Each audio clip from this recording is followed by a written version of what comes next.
إذاعة مطروح تقدم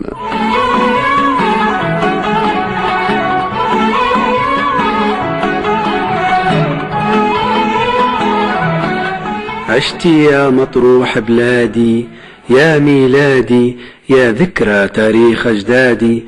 مطروح بلادي مجملها مشتاق لها، يعجب شاطيها وجبلها.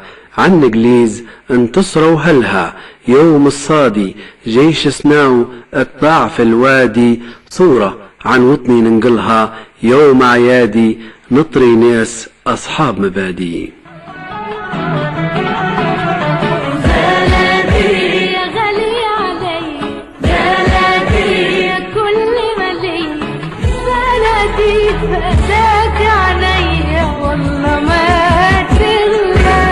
من أجلك يا مطروح. بلدي كل ملي، بلدي فداك عليا والله ما تغلى. من أجلك يا مطروح، إعداد وتقديم أحمد كمال. وعدك يا شعبي يا قلبي عمري كله حنين. بسم الله الرحمن الرحيم. سيداتي وسادتي مستمعينا الكرام في كل مكان، مستمعي إذاعة مطروح، مستمعينا عبر شبكة الإذاعات الإقليمية وعبر نايل سات. أحييكم سيداتي وسادتي مستمعينا الكرام في كل مكان في مثل هذه الحلقة الجديدة من البرنامج. أصدقائي المستمعين، من المعروف أن الأمن إحساس، وخاصة وهو حاجة من الحاجات الأولية للإنسان. ويقول المولى تبارك وتعالى: الذي أطعمهم من جوع وآمنهم من خوف. ويقول أيضا: ادخلوا مصر إن شاء الله آمنين. ويقول الرسول صلى الله عليه وسلم: مستمعي الكرام، إذا فتح الله عليكم مصر فاتخذوا منها جندا كثيفا فهم خير أجناد الأرض وهم في رباط إلى يوم الدين. صدق رسول الله صلى الله عليه وسلم. يسعدنا مستمعينا الكرام اليوم أن نلتقي مواكبة لأعياد الشرطة، وأن يكون معنا رأس المنظومة الأمنية وقمة الهرم الأمني بمحافظة مطروح، السيد اللواء هشام لطفي، مساعد أول وزير الداخلية مدير أمن مطروح. سيادة اللواء هشام، أهلا بك فندم على موجات إذاعة مطروح، وكل سنة وحضرتك طيب.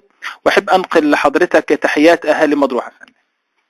اهلا بسيادتك فندم، واهلا باهالي مطروح. اهلا.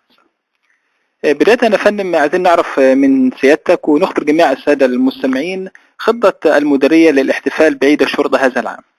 ان شاء الله احنا بنستقبل اعيادنا بفرحة في اوساط القوات والضباط، وبنجني ثمار فرحة شعب مطروح معنا، وده على الاطار الاحتفالي. انما بالنسبة للاطار العملي احنا بقالنا فترة كبيرة سابقة على هذا التاريخ مستعدين باجراءات وتدابير احترازية على مستوى عالي جدا، بنمارسها من خلال عملنا الدؤوب خلال 24 ساعة.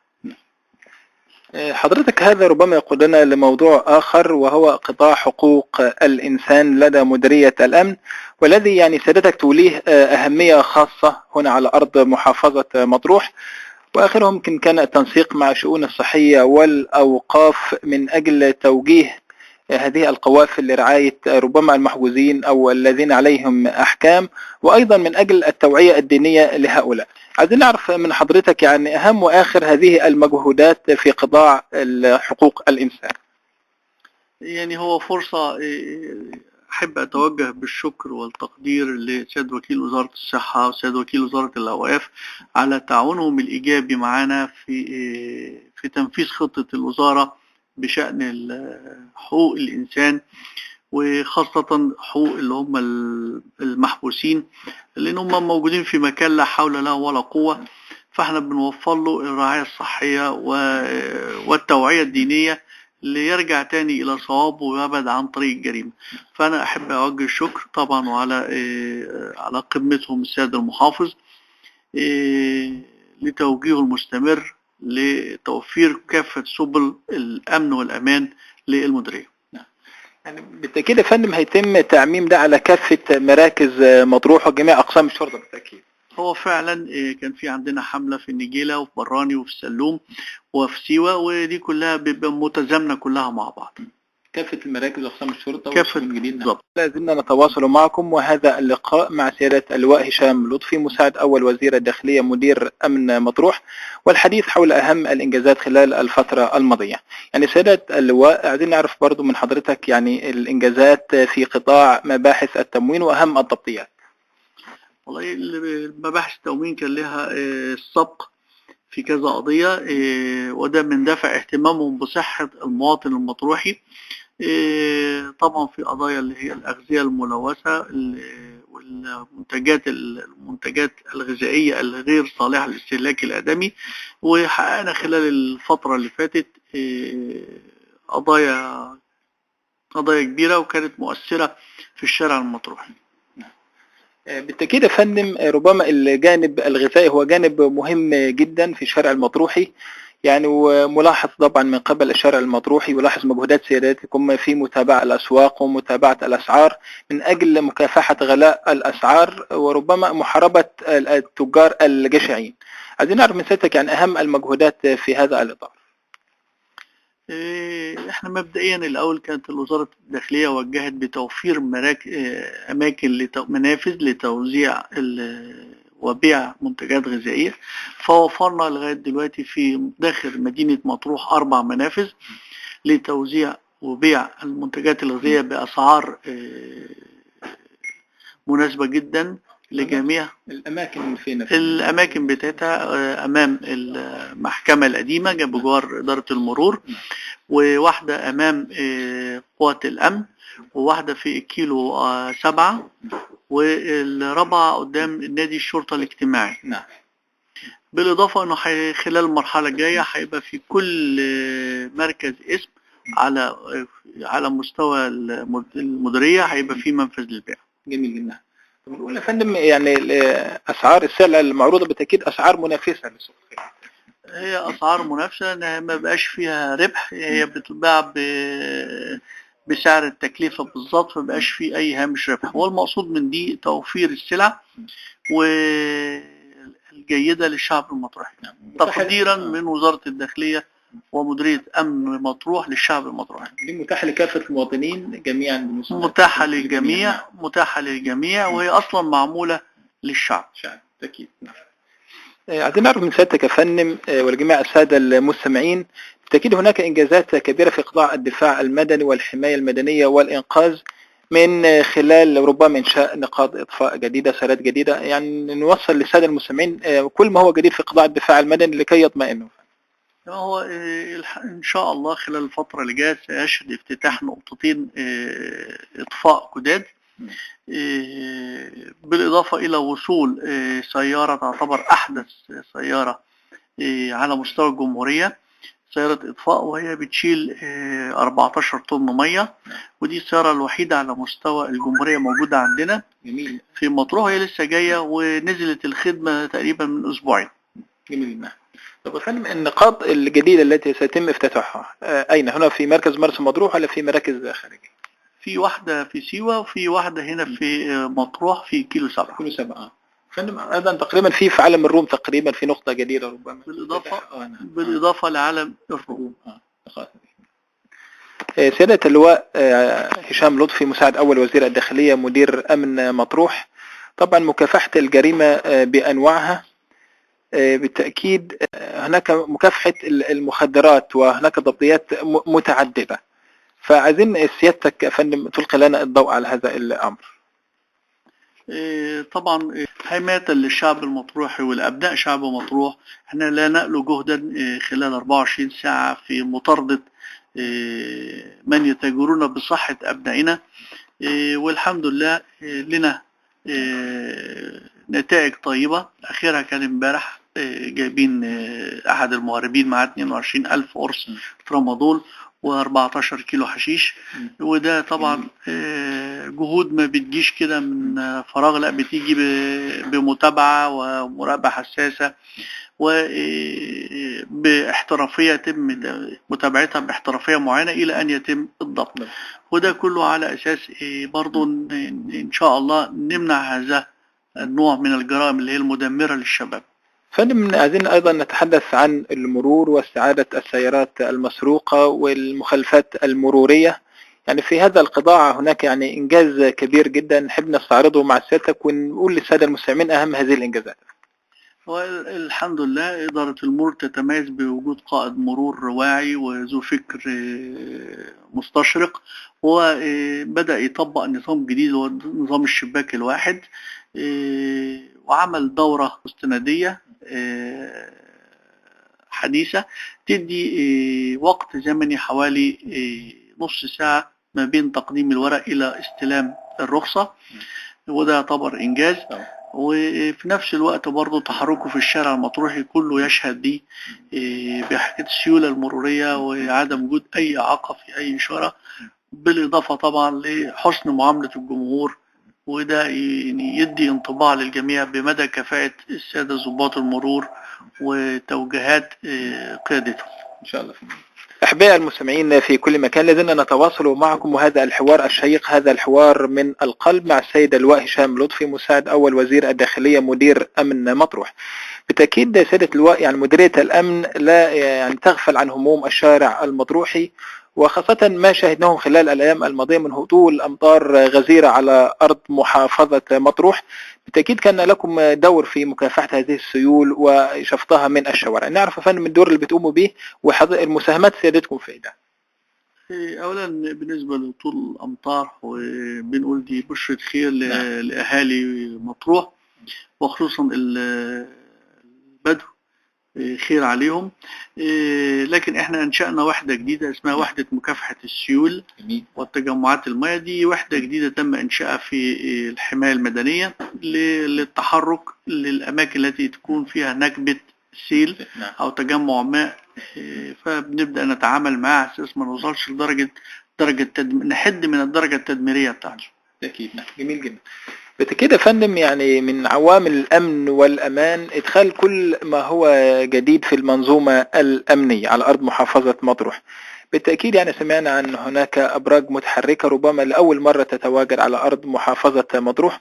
عايزين نلقي الضوء يا فندم يعني على هذه الأبراج الجديدة المتحركة، يعني كيف تعمل ووسائل استخدامها وأماكن تواجدها يا فندم لنضفي مزيد من الأمن والأمان على محافظة مطروح. احنا نطلق عليها القبضة الحديدية، وهي ده لسه أول مرة تنزل. هو عبارة عن برج فولاذي ليه اختصاصات أو ليه مواصفات معينة في إطلاق النيران وكثافتها ونوعها، في أسلحة متعددة يا فندم.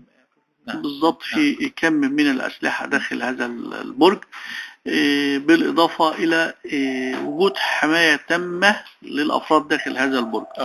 هو موجود وبدأ يتفعل، وموجود في بداية من كمين الكيلو 21، وهنبدأ نفعله في الأكمنة الحدودية لأنه قوة التدميرية بتاعته كبيرة، فلازم يكون في مكان المدى النيراني بعيد فمتجيب أكثر من كيلو. قوة النيران ونوعيتها دي حاجة جديدة ومستحدثة وكثيفة للغاية.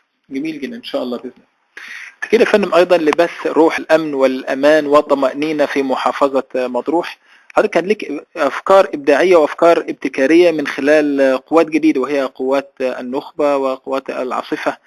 يعني أفكار يعني أولا بنحيي سيادتك عليها، وعايزين نعرف يعني أسلوب تعاملها في الشارع مع المواطن المطروحي من أجل مكافحة الجريمة.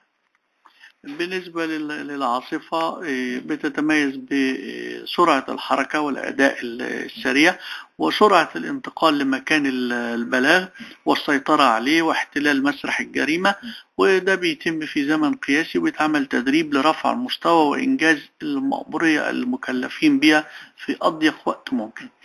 العادة ده فندم أسلوب التنقل، هو أسلوب التنقل هو الدراجة النارية اللي ركبها. بالنسبة للعددهم هو بنبتدي بمجموعات صغيرة وبتتوسع أو ممكن تنضم هذه المجموعات فتكون تشكيل أكبر. هي المجموعة بتبقى من 8 وحدات، وال8 وحدات دول ممكن ينضموا لفرقة لمجموعة أخرى تكون فرقة.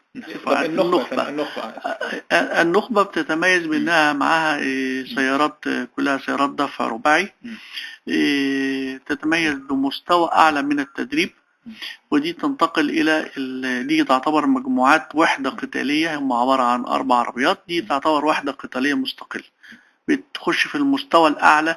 لو في تبادل إطلاق النار في مستوى أعلى مطلوب مواجهته فبتتحرك النخبة. يعني موضوع آخر يا فندم، يعني لا نريد أن نغلق الحوار وحضرتك تكلمنا عنه، هو موضوع الإزالات. بالتأكيد يعني كل من تسوي له نفسه من ضعاف النفوس، ربما هناك من يعتدي على ممتلكات الدولة، زوائد التنظيم. بالتأكيد لكم يد من حديد ويد ضاربة على مثل هؤلاء. عايزين نعرف من حضرتك أهم الإنجازات خلال الفترة الماضية في موضوع الإزالات. احنا كل من يتعدى على أملاك الدولة فهو يعني عدو لنا، لأن الدولة لازم لها هيبتها ولها نفوذها على أرضها، فبنحذر كل من سوى له نفسه الاعتداء على تلك الملكية. برضو نفس الحكاية بالنسبة للمصانع والورشة الغير مرخصة، فبننصحهم وبنطلب منهم انهم يبدأوا يقننوا وضعهم خلال الفترة القادمة وفقا لتوجيهات السيد المحافظ، وده متيسر دلوقتي للجميع. بالتأكيد. في النهاية يا فندم، لو رسالة تحب توجهها لأبناء محافظة مطروح، شعب مطروح الوفي الأبي، ماذا تحب أن تقول لهم؟ بقول لهم أنا بشكركم على تهنئتكم لنا بمناسبة أعياد الشرطة، وبشكركم على وقفتكم ومساندتكم المستمرة لنا، وأن سبب نجاحنا هو وقوفكم معنا ووقوفكم جنبنا. هو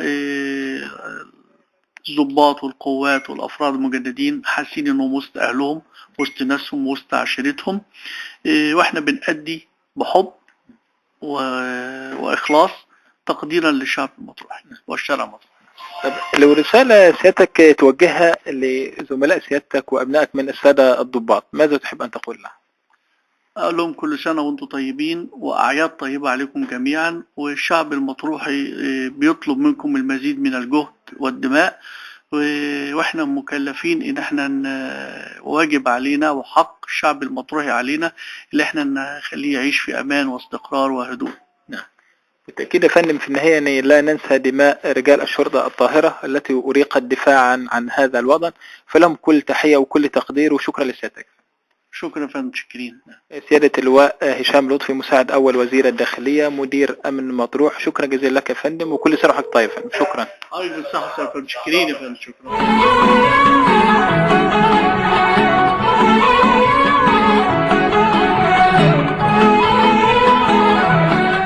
عشت يا مطروح بلادي، يا ميلادي، يا ذكرى تاريخ أجدادي.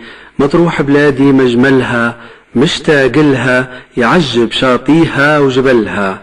عن انجليز انتصروا هلها، يوم الصادي جيش صنعوا اقطاع في الوادي. صورة عن وطني ننقلها، يوم عيادي نطري ناس أصحاب مبادئ.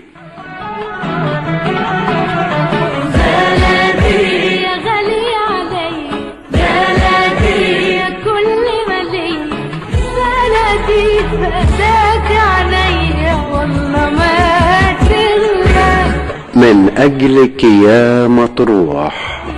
بلدي يا كل ملي، بلدي فداك عليا والله ما تغلى. من أجلك يا مطروح، إعداد وتقديم أحمد كمال. وعهدك يا شعب